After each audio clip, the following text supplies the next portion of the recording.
Good morning to all of you. History के smart course में आप सभी का स्वागत है। हम डिस्कस कर रहे हैं मध्यकाल के भारत के इतिहास को, मेडाइवल हिस्ट्री को। 712 ईस्वी से लेकर के 1707 ईस्वी तक की घटनाओं को हमें डिस्कस करना है। पिछली क्लास में हमने एक स्ट्रक्चर अपने माइंड में फॉर्म किया था कि मध्यकाल के इतिहास को पढ़ने के लिए हमें ये पता होना चाहिए कि इससे पहले यानी 712 ईस्वी से पहले भारत में और देश दुनिया में क्या चल रहा था। तो उसका एक रफ स्ट्रक्चर हमने अपने माइंड में बनाया कि किस तरह से वैदिक काल से लेकर के हम पल्लव और चालुक्य डायनेस्टी के उद्भव तक आए थे। ये वाला स्ट्रक्चर हमने फॉर्म किया। इसको डिटेल में हम पढ़ेंगे प्राचीन भारत के इतिहास में, क्योंकि अभी हम पढ़ रहे हैं मध्यकालीन भारत का इतिहास, जिसमें 712 से 1707 ईस्वी तक की घटनाओं को हमें डिस्कस करना है। तो इसीलिए आज हम 6ठी शताब्दी से 8वीं सदी तक भारत में क्या चल रहा था, उत्तर भारत में भी और दक्षिण भारत में भी, इसको डिस्कस करने वाले हैं।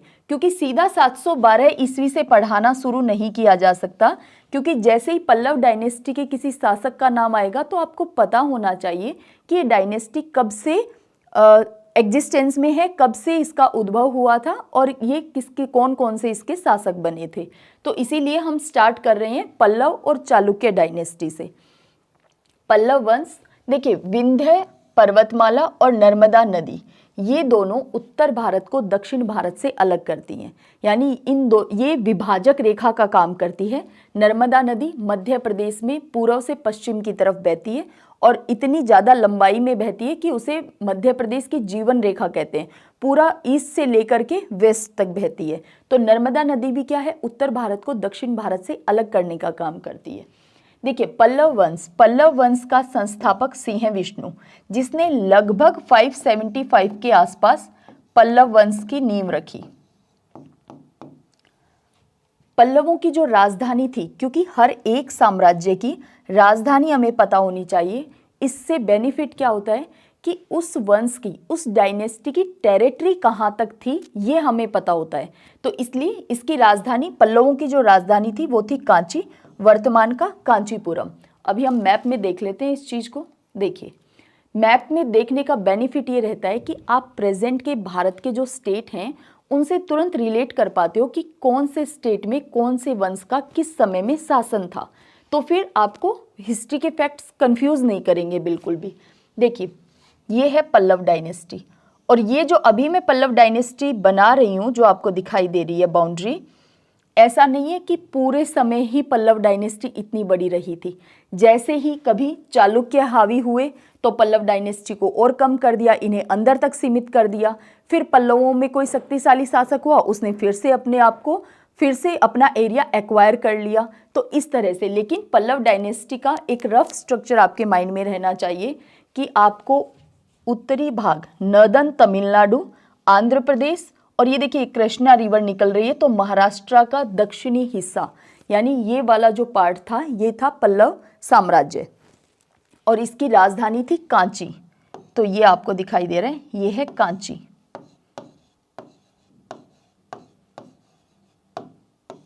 आज हम बेसिकली 5 डायनेस्टी, 5 वंश को पढ़ने वाले हैं। पल्लव वंश को, चालुक्य वंश को, गुर्जर प्रतिहार वंश को, राष्ट्रकूटों को, और इसके अलावा पाल शासकों को। ठीक है, यानी लगभग हम आज 950 तक की घटनाओं को डिस्कस करने वाले हैं, ताकि 1000 से 1027 ईस्वी में जब महमूद गजनवी के भारत पे आक्रमण हो, यानी जब महमूद गजनवी ने भारत पे आक्रमण किए थे, तब भारत में कौन से इलाके पे, कौन से क्षेत्र पे कौन सा राजवंश शासन कर रहा था, ये आपको पता होना चाहिए। तो अभी हम डिस्कस कर रहे हैं पल्लव डायनेस्टी, जिसकी राजधानी है कांची। इसके प्रमुख शासक इसके महेंद्र वर्मन प्रथम। जैसे ही आपको वर्मन दिखाई दे वैसे ही आप समझ जाना कि ये बात चल रही है पल्लवों की। ठीक है, महेंद्र वर्मन, नरसिंह वर्मन फर्स्ट, नरसिंह वर्मन सेकंड, नंदी वर्मन। हम पल्लवों में सिर्फ उन्हीं शासकों को डिस्कस कर रहे हैं जो इम्पोर्टेंट हैं हमारे एग्जाम पॉइंट ऑफ व्यू से, क्योंकि अभी जब हम इनके फैक्ट जानेंगे, इनको डिटेल में पढ़ेंगे, तो आपको महसूस हो जाएगा कि हाँ, यहाँ से क्वेश्चन पूछे जाते हैं, क्योंकि हमारा टारगेट तो वही चल रहा है कि इतिहास में हम उन घटनाओं पे ज़्यादा एम्फेसिस दें जहाँ से क्वेश्चन पूछे जाते हैं। महेंद्र वर्मन प्रथम, इसका शासन था 600 से लेकर के 630 ईस्वी तक। महेंद्र वर्मन फर्स्ट, आपको ये क्लास जो है ये हिंदी और इंग्लिश दोनों में ही मिलेंगी, बाइलिंगुअल है, तो ये आप टेंशन बिल्कुल भी मत लेना। इसके बाद नरसिंह वर्मन, ये था 630 से लेकर के 668 ईस्वी तक। नरसिंह सेकंड, नरसिंह वर्मन सेकंड, ये था 704 से 728। ये वाला गैप जो है वो मेंटेन इसलिए किया गया है क्योंकि हम इम्पोर्टेंट रूलर्स को पढ़ रहे हैं, इनके काम इम्पोर्टेंट हैं जहाँ से क्वेश्चन पूछे जाते हैं। और फिर नंदी वर्मन, यहाँ पे भी एक छोटा सा गैप आपको दिखाई दे रहा होगा। तो हम इन चार को बेसिकली पढ़ने वाले हैं। देखिए, महेंद्र वर्मन के समय, महेंद्र वर्मन फर्स्ट की बात हो रही है, इसके समय पल्लव और चालुक्यों का आपस में संघर्ष आरंभ हो गया था। तो इस बात से आपको एक तो दिमाग में ये फैक्ट क्लियर हो जाना चाहिए कि पल्लव और चालुक्य, इनके बीच में संघर्ष चल रहा है, यानी ये दोनों समकालीन थे। कब से कब तक? 6ठी से लेकर 8वीं शताब्दी तक, 6th to 8th सेंचुरी तक, 6ठी से लेकर 8वीं शताब्दी तक लगातार इनके बीच में संघर्ष चला था। जो महेंद्र वर्मन प्रथम है, ये पहले तो था जैन धर्म का अनुयायी, बाद में इसने अपना लिया था शैव धर्म को। तो अगर किसी शक्तिशाली सम्राट ने, शक्तिशाली शासक ने अपना धर्म परिवर्तन किया हो, तब भी क्वेश्चन पूछा जा सकता है। तो इसलिए जैन धर्म और बाद में शैव धर्म अपना लिया था। एक बहुत ही इम्पोर्टेंट फैक्ट कि मंदिर स्थापत्य की जो द्रविड़ शैली थी वो इन्हीं पल्लवों के समय में आरंभ हुई थी। महेंद्र वर्मन फर्स्ट के समय ही ये शैली आरंभ हुई थी। तो ये आपको ध्यान रखना है, मंदिर स्थापत्य की द्रविड़ शैली। द्रविड़ शैली क्या होती है ये हमारे लिए अभी इंपॉर्टेंट नहीं है, हम कला स्थापत्य को पढ़ेंगे उस समय देख लेंगे। लेकिन द्रविड़ शैली जो आरंभ हुई है वो हुई है महेंद्र वर्मन फर्स्ट के समय में। अब हम बात करते हैं नरसिंह वर्मन फर्स्ट।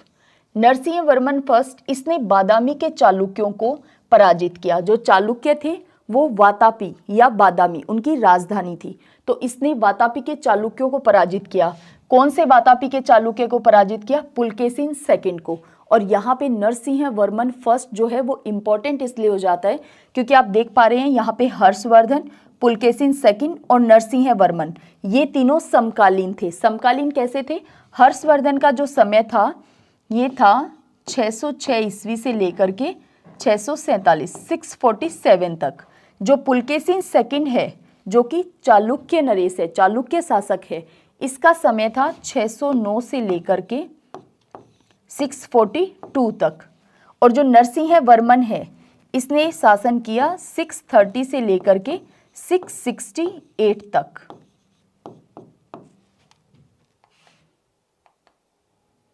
अभी हमने देखा नरसिंह वर्मन फर्स्ट 630 to 668। तो इसके समय में हर्ष भी, और इसी के समय में आप देख पा रहे हैं किसका शासन था? पुलकेशिन सेकंड का, जो कि चालुक्य नरेश है। और भारत में इस समय इन्हीं तीनों का दबदबा चल रहा है। आप देख पा रहे हैं हर्षवर्धन उत्तर भारत कन्नौज पे अपना अधिकार किए बैठा है, पुलकेशिन सेकंड चालुक्य नरेश ये जो उत्तर महाराष्ट्र, अभी हम मैप में भी देख लेंगे कि चालुक्यों का कहाँ तक शासन था। तो ये जो कर्नाटक और महाराष्ट्र और कुछ पार्ट आंध्र प्रदेश का भी ये था चालुक्यों के पास में। पुलकेशिन सेकंड भी बहुत शक्तिशाली शासक था। और नरसिंह वर्मन, तो इसीलिए पुलकेशिन सेकंड का हर्षवर्धन से युद्ध भी हुआ था।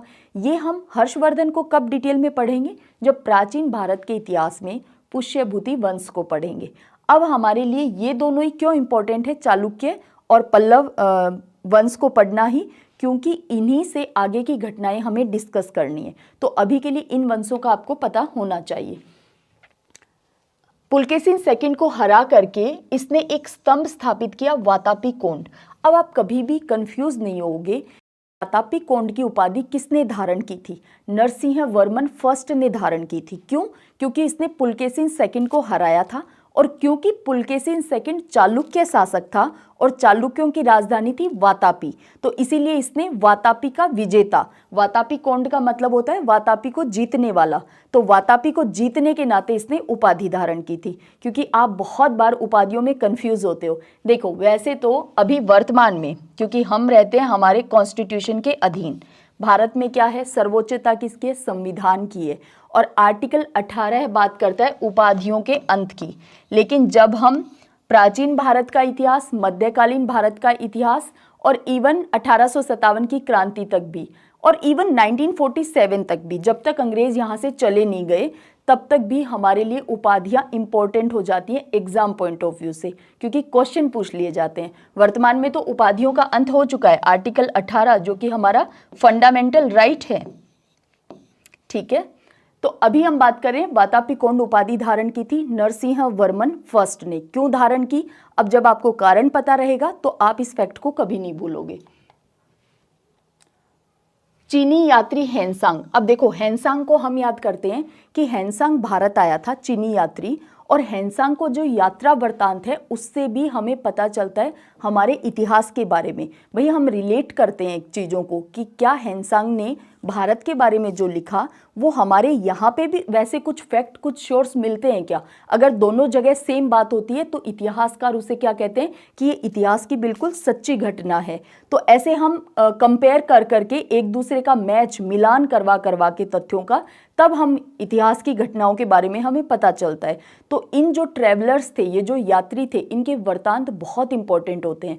तो हेनसांग भारत आया था लगभग 629, कहीं कहीं 630 भी लिखा हुआ मिल सकता है, 629-30 ईस्वी में तो हेनसांग भारत आया था। अब आप सोचिए कि इस समय भारत में शासन किसका चल रहा है, तो उत्तर भारत में हर्ष का शासन चल रहा है, और यहाँ पे पल्लवों का शासन चल रहा है और चालुक्यों का शासन चल रहा है। चालुक्यों में पुलकेशिन सेकंड का शासन चल रहा है, और पल्लवों की अगर बात करें तो नरसिंह वर्मन फर्स्ट का शासन चल रहा है। तो नरसिंह वर्मन फर्स्ट के समय पे कांची की इसने यात्रा की थी हेनसांग ने। तो अब आपको कंफ्यूज कभी नहीं होना है कि हर्ष के समय हेनसांग को पढ़ते हैं तो ये तो कन्नौज आके गया होगा, तो हर्ष के समकालीन नरसिंह वर्मन फर्स्ट भी तो है राजा, तो ये भी तो शासक है, तो इसकी राजधानी कांची में भी इसने यात्रा की थी। इसके अलावा नरसिंह वर्मन फर्स्ट ने महाबलीपुरम के एकाश्म मंदिर का निर्माण करवाया था। और देखिए हेनसांग लगभग 644 ईस्वी के आसपास वापस लौट गया था हेनसांग, ठीक है। तो इसका काल भी आपको ध्यान रहना चाहिए। महाबलीपुरम के एकाश्म मंदिर का निर्माण करवाया था और इसने रथ मंदिरों का निर्माण करवाया था। इस पे क्वेश्चन एसएससी ने पूछ भी लिया कि सबसे छोटा रथ मंदिर कौन सा है। तो आप यहाँ पे देख पा रहे हैं द्रौपदी वाला जो है ये सबसे छोटा रथ मंदिर है। रथ मंदिरों में सबसे बड़ा धर्मराज रथ मंदिर है और सबसे छोटा जो रथ है वो द्रौपदी रथ है, ठीक है। तो ये आपको ध्यान रखना है, क्योंकि कला साहित्य से कुछ क्वेश्चन हम अभी प्रिपेयर कर लेंगे, अलग से पढ़ने की हमें बहुत ज़्यादा नीड नहीं होगी, साथ साथ में याद करते हुए चलेंगे। तो जो मंदिरों पे या लिटरेचर पे अगर कोई क्वेश्चन आता है तो वो भी हमारा सही होना चाहिए। और क्योंकि हम उत्तर भारत और दक्षिण भारत दोनों को ही पैरेलल में लेके चल रहे हैं तो आपके माइंड में पूरा भारत चलना चाहिए, ठीक है, सिर्फ उत्तर भारत नहीं, पूरा भारत। अरब आक्रमण के समय नरसिंह वर्मन सेकंड था। अरब आक्रमण के समय, अरब आक्रमण कब हुआ, 712 ईस्वी के अंदर। और अभी हमने देखा कि नरसिंह वर्मन सेकंड जो है ये था 704 ईस्वी से लेकर के 728 ईस्वी तक। तो थोड़ा सा इनका समय काल ध्यान होने पे इनकी घटनाएं याद रह जाती हैं कि अरब आक्रमण हुआ था, उस समय पल्लवों में शासक कौन था, नरसिंह वर्मन सेकंड था। हेनसांग जब भारत आया था तब नरसिंह वर्मन फर्स्ट था। लेकिन हेनसांग तो यहाँ पे आक्रमण करने के उद्देश्य से नहीं आया था, और अरब यात्री जो आए थे, अरब यात्री क्या, अरब जो मोहम्मद बिन कासिम आया था उसका तो टारगेट था यहाँ पे आक्रमण करना, ठीक है। इसने राज सिंह की, आगम प्रिय की और शंकर भक्त की उपाधियां धारण की थी। किसने, नरसिंह वर्मन सेकंड ने। इसके अलावा कांची के जो कैलाशनाथ मंदिर का निर्माण है वो भी इसने करवाया था। महाबलीपुरम में शोर मंदिर का निर्माण इसने करवाया था। अपराजित वर्मन इनका अंतिम शासक था, अपराजित वर्मन। तो पल्लवों के बारे में इतने फैक्ट आपको ध्यान रखने हैं। इसके बाद जो आपको सेगमेंट में क्वेश्चंस मिलेंगे मेडाइवल इंडिया के, उस समय पे क्वेश्चन लगाते समय अगर आपके सामने कोई ऐसा क्वेश्चन आता है जिसमें एक अलग फैक्ट आपको मिले, तो उससे आपके बेनिफिट ये हो जाएगा कि एक स्ट्रक्चर तो आपके माइंड में बना हुआ ही है कि पल्लव डायनेस्टी कब थी, कौन कौन से शासक इसके बहुत ज़्यादा शक्तिशाली शासक थे और कहाँ पे ये स्थित थी, कौन से वाले टेरिटरी इसकी थी, भारत का वर्तमान का कौन सा हिस्सा पल्लव डायनेस्टी के पास था। तो इतनी बातें आपकी क्लियर रहती हैं। पल्लव काल में भारत में अलावारों और नैनारों द्वारा भक्ति आंदोलन आरंभ हुआ था। देखिए 6ठी शताब्दी से 6th सेंचुरी से भक्ति आंदोलन शुरू हो गया है, भक्ति मूवमेंट स्टार्ट हो गया है। और इसीलिए क्या कहा जाता है, हिंदी में तो दोहा भी है कि भक्ति दरविड़ उपजी लाए रामानंद, प्रगट किया कबीर ने 7 दीप 9 खंड। तो ऐसा कहा जाता है कि जो भक्ति है वो दरविड़ उपजी यानी दक्षिण भारत में भक्ति का उद्भव हुआ था और फिर बाद में ये कहाँ पहुंची, उत्तर भारत के अंदर। तो भक्ति आंदोलन हमारे लिए इंपॉर्टेंट हो जाता है पढ़ना, तो वो डेफिनेटली हम पढ़ेंगे। अब आपको यहाँ ध्यान रखना है कि पल्लवों के काल में ही यहाँ पे अलावारों और नैनारों के द्वारा भक्ति आंदोलन शुरू हो गया था। बहुत बार सिंपल सा क्वेश्चन पूछ लिया जाता है कि अलावार किसके भक्त थे, तो जो अलावार थे वो थे विष्णु के भक्त और जो नैनार थे वो थे शिव के भक्त।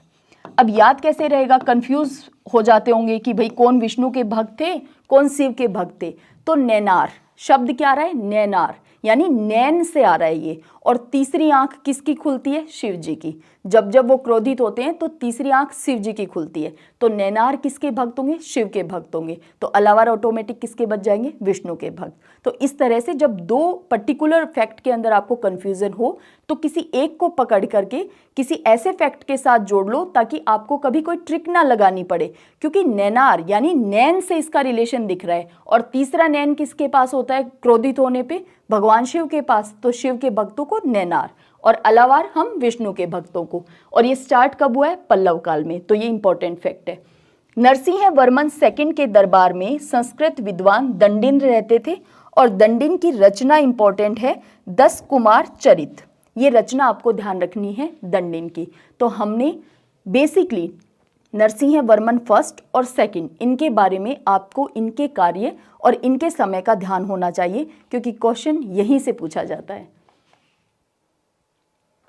अब हम बात करते हैं चालुक्यों की। ये देखिए, अब आप एक बात यहां से और समझिए कि अभी जब हमने पल्लवों का शासनकाल देखा था, पल्लवों का साम्राज्य देखा था, तो आपको लग रहा होगा ना कि ये वाला एरिया यहां तक का पल्लवों के पास भी था। तो ध्यान क्या रखना है कि जब जब कोई शक्तिशाली, जैसे नरसिंह वर्मन फर्स्ट, नरसिंह वर्मन सेकंड, ऐसे शासक जब पल्लवों के होंगे तो अपनी टेरिटरी को बढ़ा ले जाएंगे। जब शासक उतने शक्तिशाली नहीं होते हैं तो साम्राज्य कमजोर होता है, तो ऐसे समय में चालुक्य डायनेस्टी अपना वर्चस्व बढ़ा लेगी। तो इसीलिए देखिए, जब ये साम्राज्य पीक पे थे तब का एरिया, हम तब की टेरिटरी देख रहे हैं। आप देख पा रहे हैं कि गुजरात का भी हिस्सा, एमपी, ये देखिए इस तरह से यहाँ यहीं पे बहती है नर्मदा नदी, इसी तरह से। और ये उत्तर भारत और ये दक्षिण भारत। अब ये वाली टेरिटरी किनकी थी, चालुक्यों के पास थी। ये किसके समकालीन थे, ये थे पल्लवों के समकालीन। और 6ठी से लेकर 8वीं शताब्दी तक इनके बीच में संघर्ष चलता रहा था। और ये यहाँ पे इनकी राजधानी है बादामी, वातापी या बादामी। वर्तमान में कर्नाटक आपको दिखाई दे रहा है, ये तो हो गया है गोवा और ये है कर्नाटक। तो कर्नाटक में ही है, बीजापुर के पास में वातापी या बादामी, और ये राजधानी थी चालुक्यों की।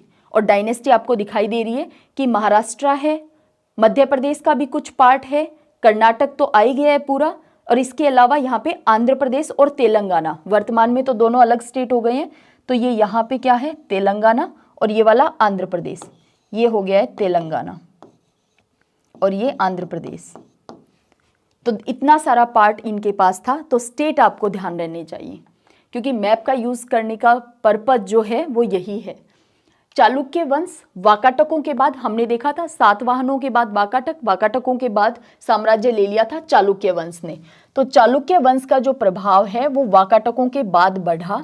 6ठी सदी के आरंभ में पश्चिमी दक्कन में इन्होंने अपना राज्य कायम किया था और धीरे धीरे अपनी टेरिटरी को बढ़ाते गए।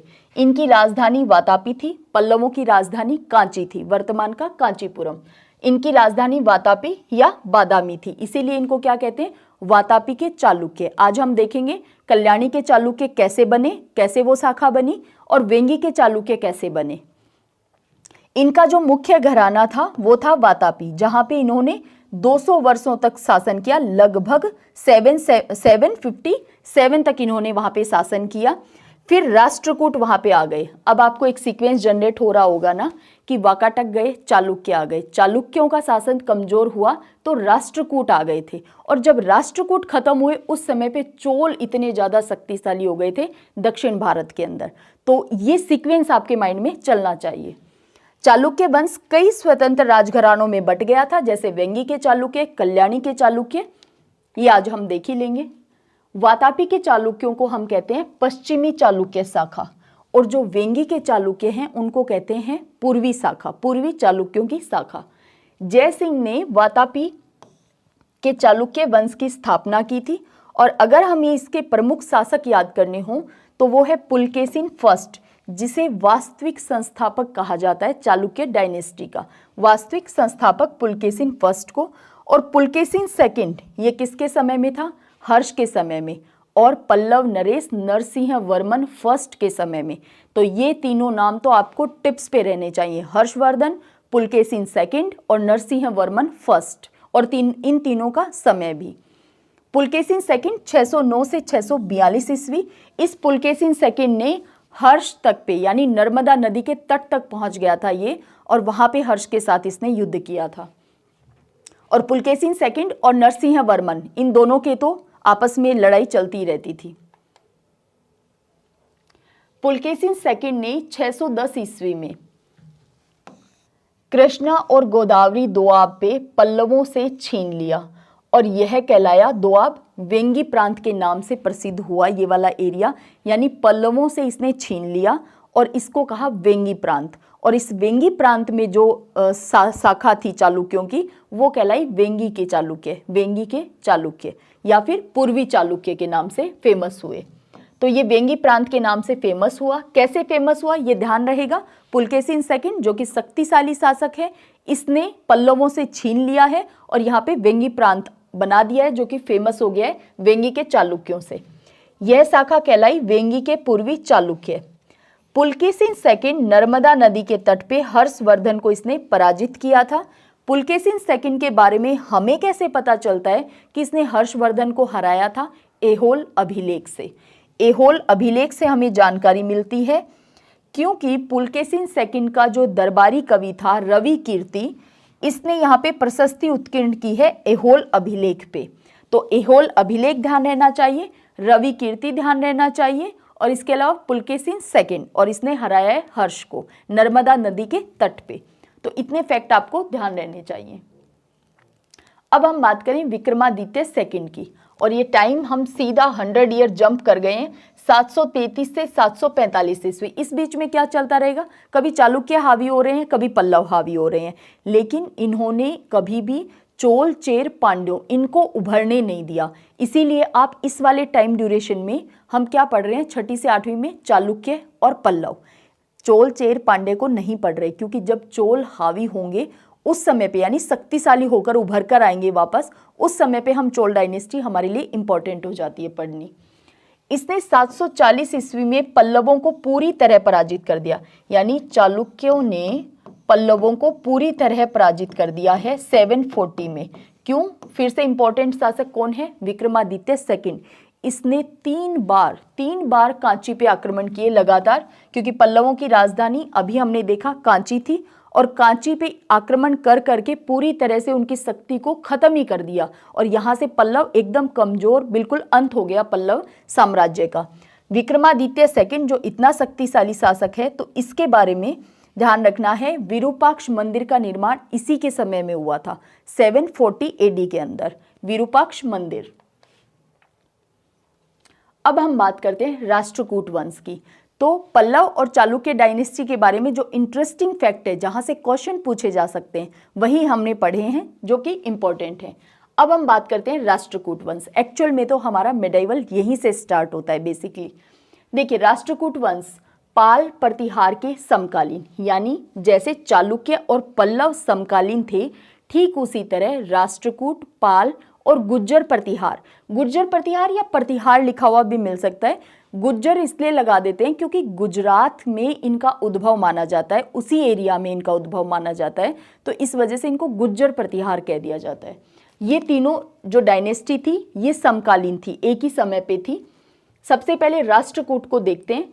तो दंती दुर्ग ने, क्योंकि देखिए जैसे ही राष्ट्रकूट कमजोर हुए थे वैसे ही चोल डायनेस्टी हावी हो गई थी, शक्तिशाली हो गई थी। और राष्ट्रकूट और चोल मिडाइवल से इस वाले पार्ट से क्वेश्चन बहुत ज्यादा बार पूछे जाते हैं।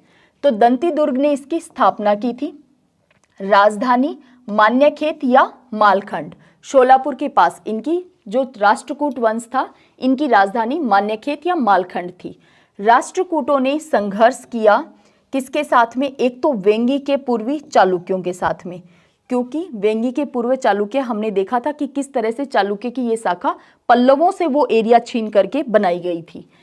दूसरा, कांची के पल्लवों से भी, क्योंकि पल्लव बहुत कमजोर हो गए थे लेकिन एग्जिस्टेंस में अभी भी थे।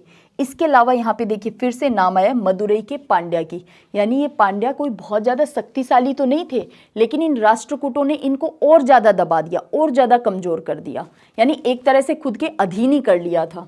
राष्ट्रकूटों के सर्वश्रेष्ठ शासक की अगर हम बात करें तो वो थे इंद्र तृतीय, इंद्र थर्ड, 915 से लेकर 927 ईस्वी तक।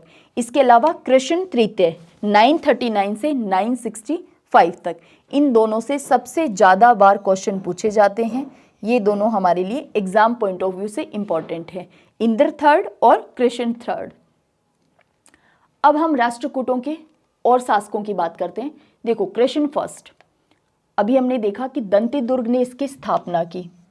इसके बाद में, और लगभग कब की? 757 ईस्वी के आसपास, लगभग 752 या 57, कहीं कहीं 752 ईस्वी लिखा हुआ मिल जाता है, कहीं कहीं 757, लगभग इसी समय में। क्योंकि यूं नहीं होता कि एक शासक तुरंत शक्तिशाली हो गया है, मतलब अपना जो साम्राज्य है बढ़ाते बढ़ाते अपनी शक्ति को एकत्रित करते करते कोई शासक उभरता है। तो ये दंती दुर्ग ने स्थापना की 752 एडी के अंदर। इसके बाद में, दंती दुर्ग के बाद में यहाँ पे कृष्ण फर्स्ट, लेकिन हमारे लिए इंपॉर्टेंट शासक कौन से हैं? इंद्र थर्ड और कृष्ण थर्ड, वो दोनों बहुत ज़्यादा इंपॉर्टेंट है एग्जाम पॉइंट ऑफ व्यू से। कृष्ण फर्स्ट जो है, इसे याद क्यों रखना है? ये राष्ट्रकूट शासक था जिसने एलोरा के कैलाश मंदिर बनाए। और आपको यहाँ पे याद ये रखना है कि एलोरा और एलिफेंटा, जो ये महाराष्ट्र में गुफा मंदिर हैं, गुहा मंदिर, एलोरा और एलिफेंटा, ये राष्ट्रकूटों के समय में ही बने हुए हैं। एलोरा और एलिफेंटा के गुहा मंदिर।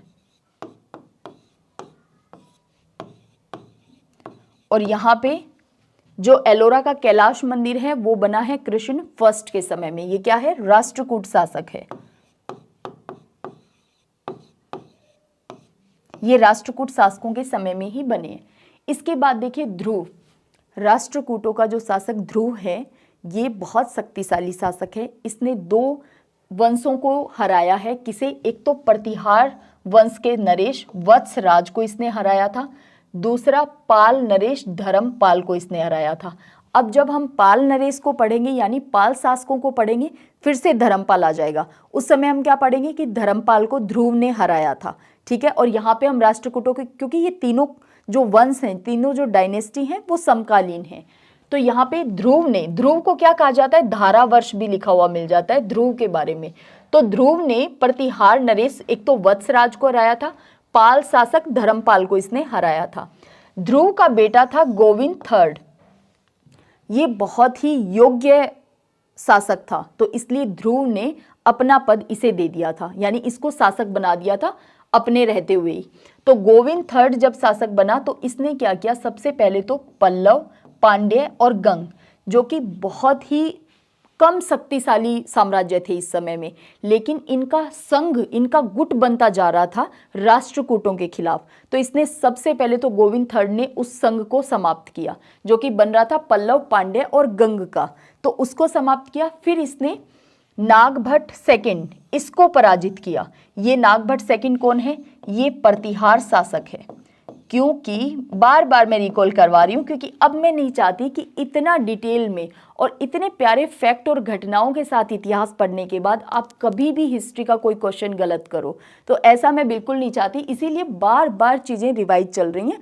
आप भी एकदम मज़े से बैठ के इनको माइंड में रिकॉल करना है आपको भी, ठीक है। तो यहाँ पे देखिए, बात कर रहे हैं हम राष्ट्रकूटों शासकों की, और यहाँ पे इसने क्या किया, गोविंद थर्ड ने एक तो पल्लव, पांड्य और गंग के संघ को जो बन रहा था उसको समाप्त कर दिया।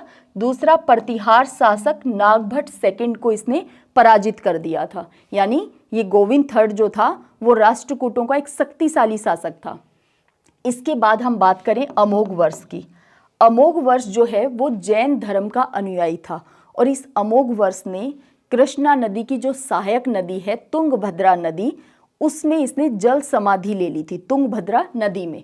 तो अमोघ वर्ष जैन धर्म का अनुयायी था। अमोघ वर्ष इंपॉर्टेंट क्वेश्चन क्या पूछा जा सकता है अमोघ वर्ष से? कन्नड़ में इसने कवि राजमार्ग काव्य की रचना की थी। सोचिए, एक तो होता है कि किसी शासक के दरबार में अगर कोई कवि है तो उसने कोई बड़ी रचना की है, तो वो हमें याद होनी चाहिए, क्योंकि क्वेश्चन बन सकता है। अगर कोई शासक ही खुद कवि है, उसने कुछ लिखा है इंपॉर्टेंट, तो वहां से भी क्वेश्चन पूछा जा सकता है। तो अमोघ वर्ष के बारे में ध्यान क्या रखना है कि इसने कन्नड़ में, कन्नड़ भाषा में, और कन्नड़ कहाँ पे है? कर्नाटक के अंदर है। तो कन्नड़ में इसने कवि राजमार्ग काव्य की रचना की थी। और जो अनुसूचियां हैं उसमें 22 भाषाओं का उल्लेख है 8th शेड्यूल के अंदर। तो उन 22 भाषाओं में कन्नड़ भी भाषा है, तो ये भी आपको ध्यान रखना है। हिस्ट्री के साथ साथ ज्योग्राफी, पॉलिटी और इकोनॉमिक्स, क्योंकि हमें इन शासकों के समय की अर्थव्यवस्था तो पढ़नी है, तो बहुत सारे फैक्ट्स आपके इनके भी क्लियर होते जाएंगे। इसीलिए हम सबसे पहले पढ़ रहे हैं इतिहास को, ठीक है। जो अमोघ वर्ष है, इसके दरबार में, यानी अमोघ वर्ष ने संरक्षण दे रखा था एक तो जीनसेन को, एक महावीराचार्य को। तो जीनसेन ने रचना की थी आदि पुराण की। जीनसेन जो कि संरक्षण में था अमोघ वर्ष के, इसने निर्माण किया, इसने रचना की है किसकी? आदि पुराण की। और जो महावीराचार्य था, इसने गणित सार संग्रह की रचना की थी, गणित सार संग्रह की। और ये दोनों ही अमोघ वर्ष के संरक्षण में थे, यानी इसके राज दरबार में रहते थे। दूसरा, अमोघ वर्ष ने खुद भी कन्नड़ में कवि राजमार्ग की रचना की थी। तो ये तीनों रचनाएं आपको ध्यान रखनी है। अब अगर हम देखें कि कब राष्ट्रकूट, गुज्जर प्रतिहार और इसके अलावा पाल, ये तीनों समकालीन थे, तो इनकी टेरिटरी कहाँ पे थी? तो आपको दिखाई दे रही है ये वाला पार्ट। और ऐसा नहीं कि राष्ट्रकूट यहीं तक रह जाएंगे, कभी तो राष्ट्रकूटों ने, इवन ध्रुव ने भी कन्नौज तक पे आक्रमण कर दिया था। ध्रुव ने कन्नौज तक पे आक्रमण कर दिया था और धर्मपाल को पराजित कर दिया था राष्ट्रकूट राजा ध्रुव ने। तो देखिए, लेकिन फिर ये वापस दक्षिण की तरफ आ गया था, वहां पे कंटिन्यू इसने शासन नहीं किया था। तो ये आपको राष्ट्रकूट डायनेस्टी दिखाई दे रही है।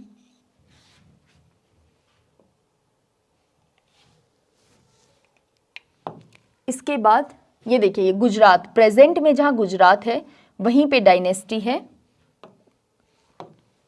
गुज्जर प्रतिहारों की। और ये आपको पाल नाम आते ही आपको बेसिकली तो ध्यान रखना है वेस्ट बंगाल, बंगाल में पहले पाल और बाद में सेन। तो आप ये देखिए कि बंगाल के अलावा कौन सा एरिया इन्होंने कैप्चर किया था? तो बंगाल के बाद यहाँ से बिहार, और बिहार से जब जब पाल शासक जैसे धर्मपाल, देवपाल, ये शक्तिशाली शासक थे, इन्होंने अपनी टेरिटरी खूब बढ़ाई। तो इन्होंने बढ़ा करके कहाँ तक ले आई? ये पूर्वी उत्तर प्रदेश तक इन्होंने अपनी टेरिटरी बढ़ा ली, उड़ीसा तक, यानी वेस्ट बंगाल के आप चारों तरफ घूम जाओ तो जो जो टेरिटरी आपको दिखाई दे रही है, शक्तिशाली पाल शासकों ने वहां तक कब्जा कर लिया था। जैसे ही पाल कमजोर होना स्टार्ट हुए, इन गुज्जर प्रतिहारों ने आगे बढ़ते हुए बिहार तक को अपने कब्जे में ले लिया था। तो इन तीनों में टेरिटरी बढ़ती घटती रही थी इनके शासनकाल में। ऐसा नहीं कि ये जो एग्जैक्ट टेरिटरी हम देख रहे हैं यही इनकी थी, कभी गुर्जर प्रतिहारों की बढ़ गई, जब पाल कमजोर हुए, जब राष्ट्रकूट बहुत शक्तिशाली थे तब ये भी कन्नौज तक पहुंच गए थे। तो इस तरह से इनकी टेरिटरी चली थी ये आपको। लेकिन हाँ, एक रफ आइडिया, एक रफ स्ट्रक्चर हमारे माइंड में होना चाहिए कि अगर राष्ट्रकूटों की बात आए तो कर्नाटक महाराष्ट्र का एरिया आपके दिमाग में स्ट्राइक होना चाहिए। गुज्जर प्रतिहारों की बात आए तो राजस्थान, गुजरात और मध्य प्रदेश का एरिया आपके माइंड में स्ट्राइक होना चाहिए। अगर पाल शासकों की बात आए तो बंगाल, बिहार, उड़ीसा का एरिया आपके दिमाग में स्ट्राइक होना चाहिए। ये मेन मकसद है मैप के यूज करने का। अब हम देखते हैं, क्योंकि कृष्ण थर्ड और इसके अलावा इंद्र थर्ड, ये दोनों जो हैं वो इंपॉर्टेंट है हमारे लिए। तो कृष्ण तृतीय ने चोल साम्राज्य के उत्तरी भाग को साम्राज्य में मिला लिया था, क्योंकि अब चोल धीरे धीरे उठने लग गए थे, शक्तिशाली होने लग गए थे, और जैसे ही राष्ट्रकूटों का बिल्कुल पतन होगा वैसे ही चोल शक्तिशाली हो जाएंगे। कल की क्लास में हम चोल डायनेस्टी को ही डिस्कस करेंगे। तो देखिए, कृष्ण तृतीय ने चोल साम्राज्य के उत्तरी भाग को साम्राज्य में मिला लिया और रामेश्वरम में विजय स्तंभ की स्थापना की थी कृष्ण थर्ड ने। कृष्ण तृतीय की मृत्यु के बाद मालखंड को 972 में लूट लिया गया था, और यहाँ के बाद में 972 के बाद में 972 ईस्वी के बाद में चोल बहुत शक्तिशाली हो गए थे। राष्ट्रकूट साम्राज्य का अंत माना जाता है इसी के साथ, क्योंकि कृष्ण तृतीय की मृत्यु के बाद उतने शक्तिशाली शासक राष्ट्रकूटों में नहीं थे। इनकी राजधानी मालखंड को लूट लिया था, जैसे पल्लवों की राजधानी कांची को 3 बार लूट लिया गया था, और इस तरह से पल्लव बिल्कुल कमजोर हो गए थे और कौन, चालुक्य हावी हो गए थे। ठीक इसी तरह से यहाँ पे कृष्ण तृतीय राष्ट्रकूट ने क्या किया, मालखंड को कृष्ण थर्ड की मृत्यु के बाद इन राष्ट्रकूटों की राजधानी मालखंड को लूट लिया गया, और इससे राजधानी पे ही कब्जा हो गया, राजधानी को ही लूट लिया। इसका मतलब शासक और शासन वो कमजोर हो चुके हैं पूरी तरह से। तो इस तरह से राष्ट्रकूटों का पतन, और यहाँ से चोल जो है वो शक्तिशाली, क्योंकि चोल कभी भी समाप्त नहीं हुए थे। संगम साहित्य और इंडिका में हमें चोल, चेर और पांड्य तीनों का वर्णन मिलता है, लेकिन ये जब जब शक्तिशाली होकर के उभरे थे उस समय हमारे लिए इतिहास में पढ़ना इनको जरूरी हो जाता है। जैसे चोल डायनेस्टी का 3री, 4थी, 5वीं, 6ठी शताब्दी में कुछ इतिहास में उल्लेख नहीं मिलता है, यानी ये बहुत नगण्य भूमिका में थे, नेग्लिजिबल थे ये उस समय में। तो इसके बाद फिर से चोल शक्तिशाली हुए, इसलिए हमारे लिए पढ़ना इंपॉर्टेंट हो जाता है। अब यहाँ पे देखिए पाल डायनेस्टी।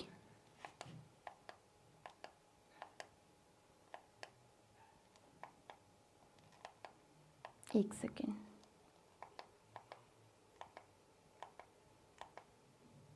हाँ, यहाँ पे पाल डायनेस्टी ये आपको दिखाई दे रही है। धर्मपाल के बेटे देवपाल ने असम से ऊपर नेपाल तक के एरिया को अपने अधीन कर लिया था, और नीचे उड़ीसा तक को भी। कन्नौज पे भी इनका शासन रहा था पाल शासकों का, और जब ये कमजोर हुए तो फिर सिमट गए बंगाल की तरफ, वेस्ट बंगाल की तरफ। पाल शासकों का उद्भव कैसे हुआ, तो देखिए पाल वंश जो है वो 1750 के अंदर गोपाल ने इसकी स्थापना की थी।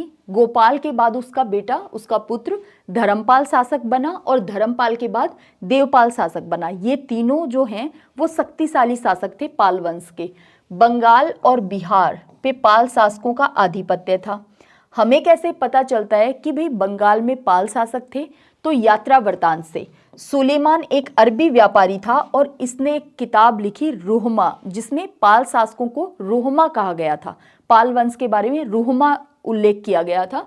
तो ये सुलेमान अरबी व्यापारी ने इनके बारे में लिखा, और इस सुलेमान ने तो बहुत ज़्यादा बढ़ा चढ़ाकर वर्णन किया कि जब पाल शासक युद्ध के लिए जाते थे तो इनके यहाँ रिवाज हुआ करता था कि ये 50,000 हाथियों को लेकर के जाएंगे, यानी 50,000 हाथी जब तक इकट्ठे नहीं हो जाते तब तक ये युद्ध पे नहीं जाते थे। दूसरा कि इनकी सेना जो है वो इतनी ज़्यादा बड़ी थी कि 15 से 20,000 लोग तो सेना के कपड़े धोने, उनके कपड़ों को कलफ देने के लिए रहते थे, यानी एक तरह से कपड़े धुलने वाले लोगों की संख्या थी 15 से 20,000 लोग। तो आप समझ सकते हैं कि पाल जो शासक थे इनकी सेना बहुत ज़्यादा बड़ी थी। लेकिन हाँ, यहाँ पे एक फैक्ट आपको ध्यान रखना है कि ये जो पाल शासक थे इनके बहुत अच्छे संबंध थे दक्षिणी पूर्वी एशिया के साथ में। और दक्षिण पूर्वी एशिया में क्या चल रहा था कि 7वीं शताब्दी के आसपास तक तो श्री विजय साम्राज्य था, वहां पे श्री विजय साम्राज्य, और इसके बाद में वहां पे आ गया था शैलेंद्र वंश, श्री विजय, और श्री विजय वंश के बाद में वहां पे आ गया था शैलेंद्र वंश। तो शैलेंद्र वंश के जो शासक थे उनके साथ पाल शासकों के बहुत अच्छे रिलेशन थे शैलेंद्र वंश के साथ। ये शैलेंद्र वंश शासन कहाँ करता था, तो जो वर्तमान का इंडोनेशिया देश है जिसमें सुमात्रा द्वीप है, जावा द्वीप है, जावा द्वीप के अंदर ही इंडोनेशिया की राजधानी है जकार्ता, तो सुमात्रा द्वीप, जावा द्वीप, मलेशिया, ये वाला जो पार्ट था दक्षिणी पूर्वी एशिया का, इस पे शैलेंद्र वंश के शासकों ने शासन किया। और इन शासकों के पाल शासकों के साथ बहुत अच्छे रिलेशन थे, वो हम डेफिनेटली पढ़ेंगे, क्योंकि चोल डायनेस्टी को पढ़ते समय भी हमें शैलेंद्र वंश पढ़ना है, क्योंकि चोल शासकों ने किस तरह से श्रीलंका पे कब्जा किया, युद्ध किया, और किस तरह से उनके अच्छे रिलेशन थे शैलेंद्र वंश के शासकों के साथ। और इन चोल शासकों ने तो बंगाल की खाड़ी को बिल्कुल झील बना दिया था, यानी इनके जो युद्धपोत थे, इनकी जो नौसेना थी वो बहुत ज़्यादा शक्तिशाली थी। तो चोल डायनेस्टी को पढ़ते समय हम शैलेंद्र शासकों को पढ़ लेंगे, जो कि हमारी कल की क्लास का टॉपिक है। आज याद क्या करना है कि पाल शासकों के भी अच्छे संबंध थे शैलेंद्र वंश के शासकों के साथ। हमें पाल शासकों का एक तो पता चलता है सुलेमान अरबी व्यापारी के द्वारा जो लिखी गई किताब है उससे। दूसरा हमें पता चलता है तिब्बती इतिवृत्तियों से। तिब्बती इतिवृत्तियों से क्यों? क्योंकि आप वेस्ट बंगाल का मैप देखिए कि जो वेस्ट बंगाल ऊपर सीमा टच कर रहा है कहाँ पे, सिक्किम से, और सिक्किम के बाद ऊपर क्या है, तिब्बत है। तो यानी ये जो एरिया था टच हो रहा था तिब्बत से, तो इस वजह से वहाँ पे भी इनके बारे में वर्णन मिलता है। उनकी जो लिखी गई हैं किताबें, उनमें भी इनका वर्णन मिलता है। अब हम पाल शासकों के बारे में पढ़ते हैं। धर्मपाल, गोपाल ने स्थापना की है, इसके बाद पुत्र धर्मपाल शासक बना।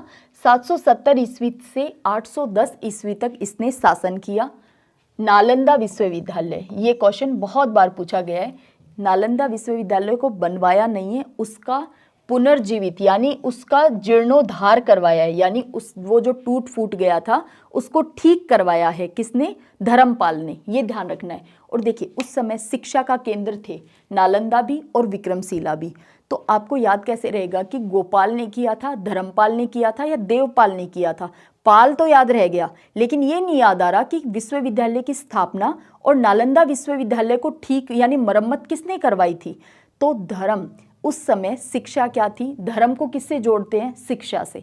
तो उस समय जो शिक्षा होती थी वो एक तरह से धार्मिक शिक्षा ही हुआ करती थी, तो इसलिए याद रह जाएगा कि धर्मपाल। शिक्षा धर्म से जोड़नी है आपको, ठीक है, धार्मिक शिक्षा। तो धार्मिक शिक्षा आने के साथ ही शिक्षा के दोनों केंद्र और धर्मपाल, ये याद रह जाएगा। विक्रमशिला विश्वविद्यालय की स्थापना की थी धर्मपाल ने। बौद्ध विहारों का, बौद्ध विहार किसे कहते हैं? जहां पे बौद्ध भिक्षु निवास करते हैं उसे विहार कहते हैं, क्योंकि एक बार पूछ लिया गया था मठ और विहार में क्या डिफरेंस है। तो बौद्ध विहारों का निर्माण करवाया था धर्मपाल ने। पाल शासकों के संबंध थे तिब्बत के साथ भी और दक्षिण पूर्वी एशिया के साथ भी। कौन से संबंध थे? व्यापारिक भी संबंध थे और सांस्कृतिक भी संबंध थे। सांस्कृतिक संबंध कैसे थे कि शैलेंद्र वंश के जो शासक थे वो भी बौद्ध धर्म को मानते थे, और उन्होंने धर्मपाल, देवपाल इनको कहकर के यहाँ पे भी बौद्ध मठों की स्थापना करवाई थी। तो ऐसे इसीलिए सांस्कृतिक और व्यापारिक संबंध थे। अब धर्मपाल के बाद शासक बना देवपाल। देवपाल जो है इसने बंगाल, बिहार, असम और उड़ीसा इतने एरिया को अपने टेरिटरी में शामिल कर लिया था देवपाल ने, और इसका शासन था 810 से लेकर 850 ईस्वी तक। अब यहाँ पे फिर से मैप आ गया है। देखिए जब गुज्जर प्रतिहार ये शक्तिशाली हुए तो इसके बाद देखिए ये कहाँ तक इनकी टेरिटरी चली गई है, यानी बिहार तक ये चले गए थे, और ये वाला एरिया रह गया था पाल शासकों के पास में। और यहाँ पे कौन है? राष्ट्रकूट हैं। अब हम देखते हैं प्रतिहार वंश, गुज्जर प्रतिहार। पश्चिमी भारत, मध्य पूर्वी राजस्थान और मालवा, ये वाला एरिया जो था यहाँ पे उत्पत्ति मानी जाती है गुज्जर प्रतिहारों की। इनकी उत्पत्ति को लेकर के बहुत सारे इतिहासकारों के अलग अलग मत हैं। सूर्यवंशी, चंद्रवंशी, इनकी उत्पत्ति कैसे हुई थी? देखिए इसका उल्लेख हमें कहाँ मिलता है गुज्जर प्रतिहारों के बारे में? एक तो हमें पुलकेशिन सेकंड, जो चालुक्य शासक था पुलकेशिन सेकंड, इसके ऐहोल अभिलेख से भी हमें पता चलता है गुज्जर प्रतिहारों के बारे में। इसके अलावा नागभट्ट फर्स्ट जो था, इसी के समय में अरब आक्रमण हुआ था, अरब आक्रमण, और इस नागभट्ट ने अरब आक्रमणों को विफल किया था। इन अरब आक्रमणों को विफल करने के नाते नागभट्ट फर्स्ट जो है, इसको मलेच्छों का नाशक कहा गया है। और कहाँ कहा गया है? ग्वालियर प्रशस्ति में। तो ग्वालियर प्रशस्ति में गुज्जर प्रतिहार शासक नागभट्ट फर्स्ट को मलेच्छों का नाश करने वाला बताया गया है। ये आपको ध्यान रखना है, यहाँ से घुमा फिरा के किसी भी फैक्ट पे क्वेश्चन पूछा जा सकता है। तो ग्वालियर प्रशस्ति से जो गुज्जर प्रतिहार वंश है उसका संस्थापक हरिश्चंद्र को मानते हैं, लेकिन जो वास्तविक संस्थापक है वो माना जाता है नागभट्ट फर्स्ट को। तो क्वेश्चन की लैंग्वेज देख लेना, संस्थापक पूछा जा रहा है या वास्तविक संस्थापक पूछा जा रहा है। और जो साम्राज्यवाद यानी साम्राज्य का विस्तार करने वाला जो था वो था वत्सराज, यानी साम्राज्यवाद का विस्तार करने वाला, साम्राज्यवाद का संस्थापक जो था वो था Vatsaraj. Vatsaraj the founder of imperialism. ठीक है, अब हम देखते हैं गुज्जर प्रतिहारों के सबसे शक्तिशाली, सबसे ज्यादा शक्तिशाली शासक के बारे में, राजा भोज।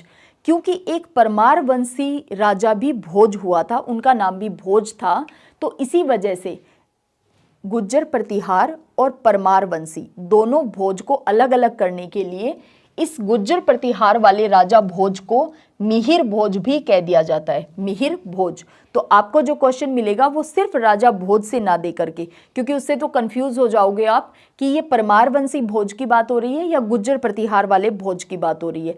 तो क्वेश्चन में दिया हुआ रहेगा मिहिर भोज। इस प्रतिहार शासकों की जो राजधानी थी, क्योंकि राजधानी तो हमें पता होनी चाहिए, ये थी कन्नौज। लगभग 100 सालों तक इन्होंने कन्नौज पे अपना अधिकार जमा के रखा। जैसे एक समय में मगध के जो राजधानी पाटलिपुत्र थी उस पे अगर किसी वंश का शासन होता था, वो राजधानी होती थी किसी शासक की, तो उसका आधिपत्य माना जाता था उत्तर भारत पे। ठीक उसी तरह से हर्ष के समय के बाद से कन्नौज पे यदि किसी वंश का शासन है, इसका मतलब उत्तर भारत पे जो आधिपत्य है, उत्तर भारत में जो शक्तिशाली वंश है वो वही वंश है जिसकी राजधानी कन्नौज है। कन्नौज का महत्व इतना ज़्यादा हो गया था। और कन्नौज कहाँ पे? यूपी के अंदर, प्रेजेंट में यूपी के अंदर। तो प्रतिहार शासकों की राजधानी कन्नौज रही थी लगभग 100 वर्षों तक। देवपाल की मृत्यु के बाद, क्योंकि देवपाल 810 से 850 ईस्वी तक इसने शासन किया और ये शक्तिशाली शासक था। इसने उड़ीसा, बंगाल, बिहार और असम तक के और नेपाल तक के पार्ट को अपनी टेरिटरी में मिला रखा था। जैसे ही देवपाल, पाल शासक देवपाल की मृत्यु हुई, उसके बाद भोज ने पूर्व में अपना विस्तार शुरू कर दिया और विस्तार करके ले गया कहाँ तक? बिहार तक। तो यानी टेरिटरी को बढ़ा लिया। क्यों? क्योंकि पाल वंश क्या हो गया? कमजोर हो गया है।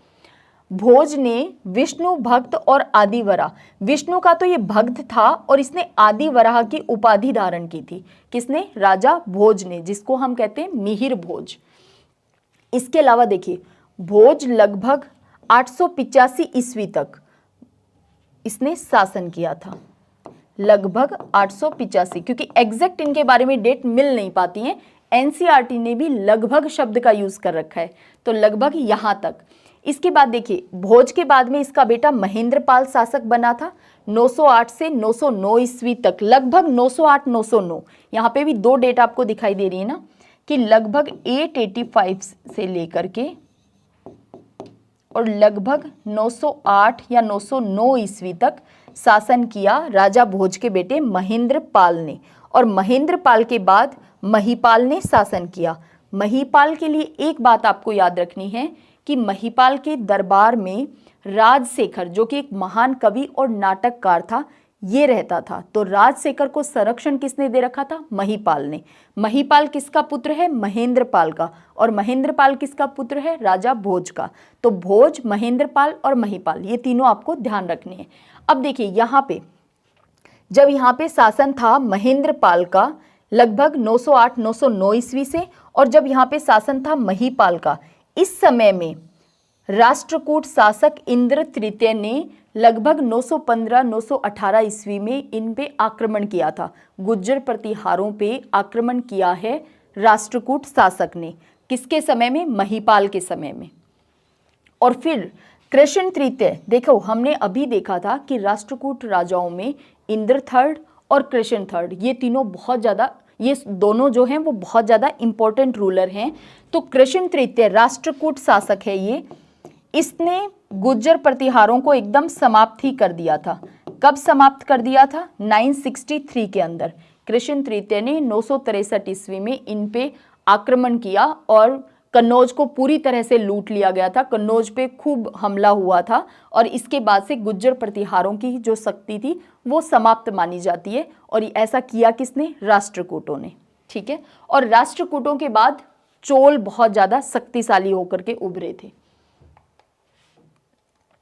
तो ये आज की हमारी क्लास कंप्लीट हो गई है। हमने क्या क्या पढ़ा है देख लेते हैं। हमने बेसिकली 5 डायनेस्टी को आज पढ़ा है, पल्लव को, चालुक्यों को, इसके बाद हमने देखा है गुर्जर प्रतिहार जो लास्ट में देखा है, राष्ट्रकूटों को और पाल वंश को। इन 5 डायनेस्टी को हमने पढ़ा है। इनके जो इम्पोर्टेंट रूलर थे, उनके जो इम्पोर्टेंट काम थे या फिर उनके जो इम्पोर्टेंट उन्होंने अपने शासन में युद्ध किए समकालीन शासक के साथ में, ये सारी चीज़ें आपको ध्यान होनी चाहिए। आई होप आपने क्लास को एंजॉय किया होगा। कल हम चोल डायनेस्टी को पढ़ेंगे और उससे आगे की घटनाओं को। तो चलिए मिलते हैं कल की क्लास में। जय हिंद, जय भारत।